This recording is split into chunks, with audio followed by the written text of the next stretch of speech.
You're probably wondering how to get abs. No, you don't need to do lots of crunches. No, you don't need to do lots of sit-ups. Those are common things that people think they need to do. Get those out of your head. You don't actually have to do some crazy workout to get your abs. You don't need to buy any weird equipment or take any weird supplements. Getting abs is just a matter of lowering your body fat.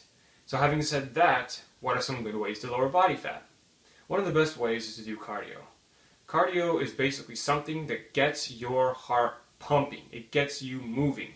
So one of the most common ones is going jogging. That's a really good one. That one gets your heart beating really, really fast. And the reason it's important to get your heart beating quick is because the faster your heart beats, the more calories you end up burning. And the more calories you burn, the quicker your body fat starts to lower. Because what you need to do is you need to lower your body fat so you can see your abs. Everybody has abs. Everybody. But the reason you don't see them and you think you don't have them is because they're hidden under a layer of body fat. So you need to lower your body fat to get abs. Like I said, running is a great way, except some of the downsides are over time it puts a lot of pressure on your knees. You know, you can get shin splints, and it's pretty easy to get injured if you overdo it. And people who can be dedicated might end up overdoing it. Swimming is a great one. That one is probably one of the most safest ones, except for the fact that you might drown. But if you're a decent swimmer and you've learned how to swim, it's really not a problem. Swimming is great because you virtually can't injure your knees. You know, you can't really get hurt anywhere, and it's full body. You're moving your arms, you're moving your legs, you got your back. You know, everything is just moving. It's great. Swimming is one of the best ones. Cycling is another very good one because it gets you to go outside. You know, riding, around in the forests, out in the street. If you happen to have a gym membership, doing it inside a gym is not bad either, as long as you do it. So, one of the important things to keep in mind is how fast your heart should be beating. So, I'm going to show you guys a couple charts that are really useful, that help me out, and basically anybody can utilize them. Take a look. Okay, so the first chart I'm going to show you is basically going to have beats per minute, and they're also going to have age. So as you can see here, let me focus. Alright, so people want to be in either the effective fat burning range or in the intermediate aerobic. The more you push yourself, as you can see, 200 beats per minute, the more you push yourself, the better results you're going to get. There's no doubt about that. But you want to set realistic goals so you don't give up. So let's say that you're 30 years old and you're running and you're getting about, maybe 125, 130 beats per minute. That corresponds with the effective fat burning range. So that's effective. That's fat burning. But remember, you don't want to, not work too hard and get slow results, but you also don't want to work too hard and kill yourself. So instead of focusing on the effective fat burning, focus on the intermediate aerobic. This is where a lot of us are actually going to end up being, because if you're not a runner and it's your first time, or if you're not a swimmer, you're really gonna feel the effects of cardio.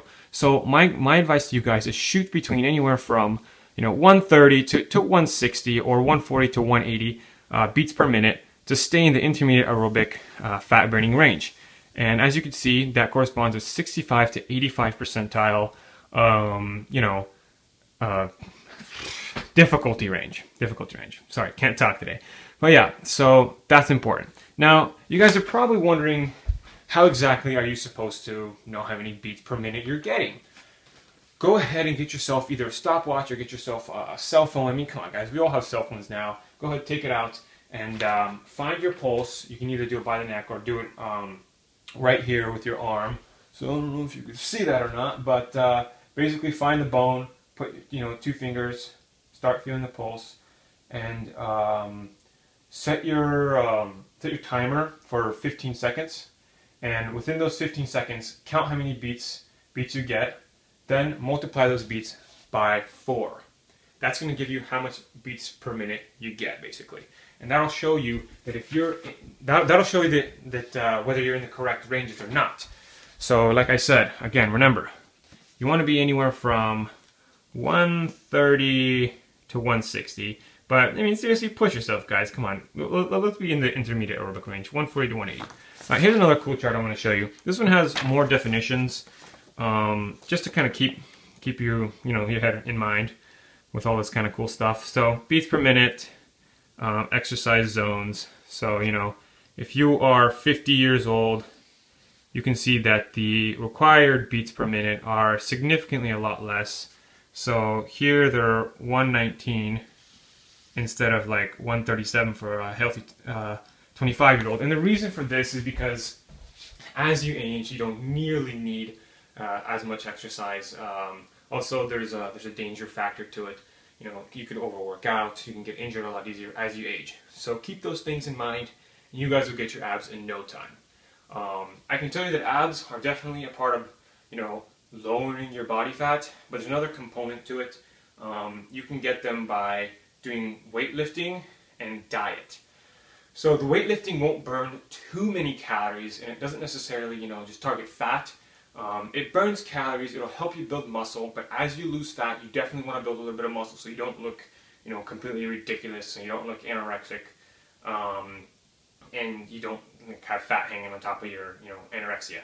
But abs are also created in the kitchen. So the less dietary fat you get, the less fat you'll start to put on, and then vice versa. I'll make another video about that. Let me know if you guys want that video sooner or later, or I can make it for you guys. But yeah, go ahead, comment, like, subscribe. Tell me what you guys want to see. I want to make videos for you. Tell me what kind of videos you want to know about. I'll do them. Thanks, guys.